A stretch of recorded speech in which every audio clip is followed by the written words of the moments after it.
বনি ইসরাইলের এক বুজুর্গ আসলা, আর তান মারা যাওয়ার সময় তার স্ত্রীর ফেটো তৈয়া গেছেন একটা সন্তান, খুব আল্লাহওয়ালা বুজুর্গ আসলা। আর বুজুর্গে মারা যাওয়ার আগে তার স্ত্রীর ওসিয়ত করিয়া গেছেন, আমার স্ত্রী, আমি মারা যাওয়ার পরে আমার যে বাচ্চাটা জন্ম নিব, এই বাচ্চাটারে তুমি দিনই দাঁচে গড়িয়া তুলিও, দিনই দাঁচে গড়িয়া তুলিও। আর বাচ্চাটা তখন বড় হইব, তার জন্য একটা গাবি আমি অমুক পাহাড়ের মধ্যে রাখিয়া তুইয়া গেছি, ওল্লা ওল্লা শব্দ শিখাইয়া গেছেন, ডাক দিব গিয়া ছেলেটার গাবিটা আইব, আর আমার ফরে ওই গাবিটা বাড়ি টানবাই, আর আনার ফরে ওটায় বাচ্চা দিব, দুধ তুমি তাই বিক্রি করবাই, তোমার তোর জীবিকা নির্বাহের ব্যবস্থা। মাও দিনদার, বাবাও দিনদার। বাচ্চাটা জন্ম নেওয়ার আগেই বাবার ইন্তেকাল হয়ে গেছে, ইন্তেকালের পরে বাচ্চার জন্ম হয়েছে, মায় লালন পালন করিয়া দিনই দাঁচে গড়িয়া তুলছেন। সুবহানাল্লাহ। ছেলেটা মোটামুটি উপযুক্ত হয়ে গেছে ব্যবসা বাণিজ্য করে।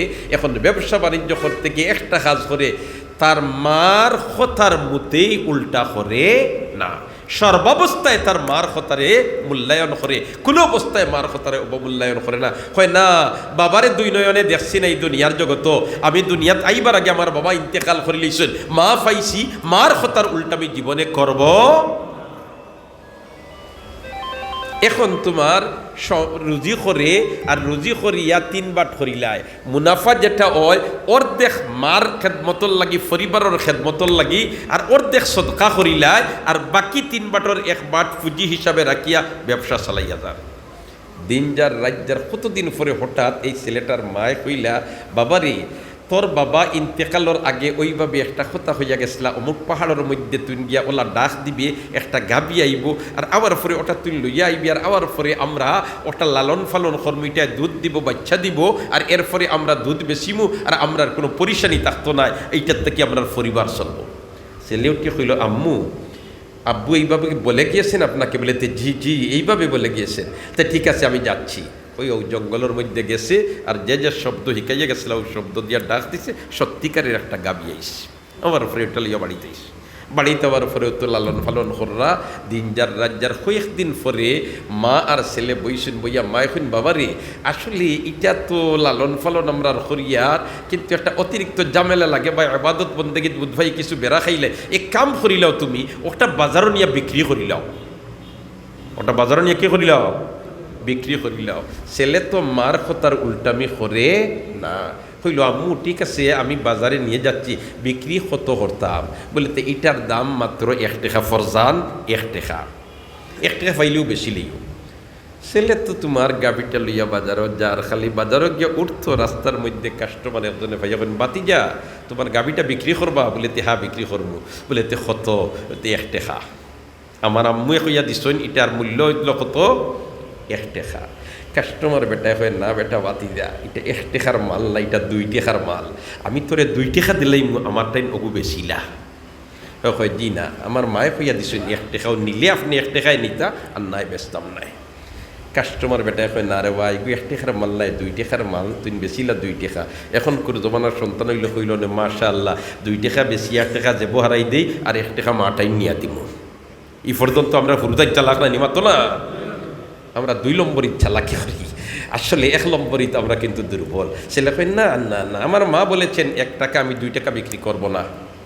শেষে কাস্টমার ভদ্রলোকে পরামর্শ দিলা, ঠিক আছে তুমি বাসার যাও গিয়া আর তোমার মাল লোকে পরামর্শ করিয়া সাবন বাজার আইও, এই বাজারটা বেশিও না রেওয়া, এটা 1 টাকার মাল নাই, 2 টাকার মাল হোক। বাড়িতে লইয়া ইচ্ছা আবার পরে উমায় জিজ্ঞাসা বাবারে বেচলায় না? বলে তে আম্মা আপনি কইয়া দিচ্ছেন 1 টাকা, আমি 1 টাকার দাম হই কাস্টমারে মানে না, কই 2 টাকার মাল আমি বেচছি না, আমার ফিরাইয়া দিলাইছে বাড়ি, আপনার লোকে পরামর্শ করিয়া সামনে বাজার যাইতাম, ও লইয়া আইছি। মায় কইলা ইচ্ছা বালা করছো, এখন সামনে বাজার আইসে যাও, আম্মু কত বেচতাম? বলে তো এই যে কাস্টমার বেটায় হয়েছিল 2 টাকা, তুমি 2 টাকা বেশিলি। রোয়ানা দিছেন বাজারও, খালি বাজারও যাইবার আক্কানো কাস্টমার আরো জনে লাগাল পাইয়া কয় বাতি এইটা কত বেচতায়? বলে তো 2 টাকা। বলিতে না রে বা এগুলো 60 টাকার মাল, 2 টাকা নাই, তুমি 60 টাকা নেও গিয়া, আমি ওকে কিনিয়া নেব গিয়া। কয় জি না আমার আম্মাই কইয়া দিছেন 2 টাকা, ও নিলে 2 টাকায় নিবাই, 1 টাকা কমও বেচতাম নাই, ফাজিল। এই ভদ্রলোককে বুঝাইন কইন বেশিলাও 60 টাকা। কয় না শেষ পর্যায়ে পরামর্শ দিলে তাইলে তুমি বাড়ির যাও গিয়া তোমার মাল লোকে পরামর্শ করিয়া সামনে বাজার আইও। এটা কিন্তু 2 টাকার মাল নাই, 60 টাকার মাল। বাদর বাজার আবার রাদা আবার হত পাই দিছেন, আরো কাস্টমারে পাইয়া কইন এটা কত ব্যস্তায় বলেতে আম্মায় পাইয়া দিছেন 60 টাকা, বলেতে 60 টাকা নাই রে ভাই, এটা তো 6 টাকার মাল, তুমি 6 টাকা বেশিলাম। ছেলে বেছে না, লম্বা ঘটনা দুস্থ হলার বুজুর্গ হল তফসির বিস্তারিত আনছই। ও শেষ পর্যায়ে ভদ্রলোকে ফিরাইয়া দিলাইছুন, যাও গিয়ে বাড়ি তোমার মাল লোকে পরামর্শ করিয়াইও। এইবার কিন্তু মায় চিন্তা করুন, এটা তো দেখি ব্যতিক্রম ধর্মী ব্যাপার। সাধারণত কাস্টমারের দাম হয় কম, আর যে বিক্রয় করেন এই দাম হয় বেশ। ইনো দেখা যায় কাস্টমারে হয় বেশ আর বিক্রয় খারিয়ে হয় কম। নিশ্চয় বীজ উসমে খুঁজ হায়। কদরে গুলবুল বেদানদ ইয়া বেদানদ শাহপরি, কদরে জৌহর শাহ বেদানদ ইয়া বেদানদ জৌহরি। স্বর্ণকারে সোনা চিনে আর বুলবুলে ফুলর মধু চিনে। মায় বুঝিলেই শুনি এটা গতানুগতিক কাস্টমার নাই, নিশ্চয়ই নকিতা আছে। সুবহানাল্লাহ। এই ছেলেটায় তার মার কথা শুনেনি না শুনে না? মার কথার উল্টামি করেনি না। কথা ইয়াদ রাখুন জানি, মা বাবারে মূল্যায়ন করলে আল্লাহ দুনিয়ার থাকতে ধনী বানাই দিলে। সুবহানাল্লাহ। ও মায় এই বাজার হইয়া দিছেন, বাবারে ইটা লইয়া তুমি বাজারও যাও, আর যদি লাফত কোনো কাস্টমার চাচাই বেরিলাই তে হইও আমার আম্মায় হইয়া দিছেন আপনি যত হইন অত ইটার দাম, আমি দাম হইতাম নাই। হাসারোর বাজার উঠবার আগে ফাইলিছেন কাস্টমারে বাতিদা ব্যস্তায়নি, বলে তো জিও ব্যস্তাম। কত ব্যস্তায় বলে আমার আম্মায় হইয়া দিছেন আপনি যত হইন অত হোক। ও কাস্টমার ভদ্রলোকে কইন তাইলে এক কাম করিলাও, এটা লইয়া তোমার বাড়ির যাও গিয়া, আর বাড়ির যাওয়ার পরে তোমার বাড়িতে কোনো কাস্টমার আইবা এইটাইন ই গাবি না নিলে হইতো নাই, এনতানো নেওয়াই লাগবো। আর তুমি কইবা যেহেতু নিতা আপনাইতে আর নিয়া তুই জব করিলেইতে আপনার তোর যেটা বাস্য বুধ ভাইয়ার আমি বেসমু, ইটা জব করিয়া খালিয়া সামলা বিছানির পরে যতখান সোনা ধরব অতখান সোনা যদি দে তে বেসমু আর নাই বেসমু নাই। তাইন শেষ পর্যায়ে রাজি হইছেন, জব করিয়া খালিয়া যতখান সামলা বিছাইয়া যতখান সোনা ধরে অতখান সোনা দিমু। সুবহানাল্লাহ। কিলা বনি ইসরাইলর এক ব্যক্তি মারা গেছেন, এখন সে মারছে মার্ডার সে করছে সে হইতে পারেন না। ও এরা সারা মিলিয়া গেছেন মুসা আলাইহিস সালামের খেদমত, আর গিয়া কইছেন ও মুসা নবী আপনি তো আল্লাহর লগে গফসফ করেন, আপনি আল্লাহরে জিকাইয়া হোক কামরারি বাইরে খে মারছে।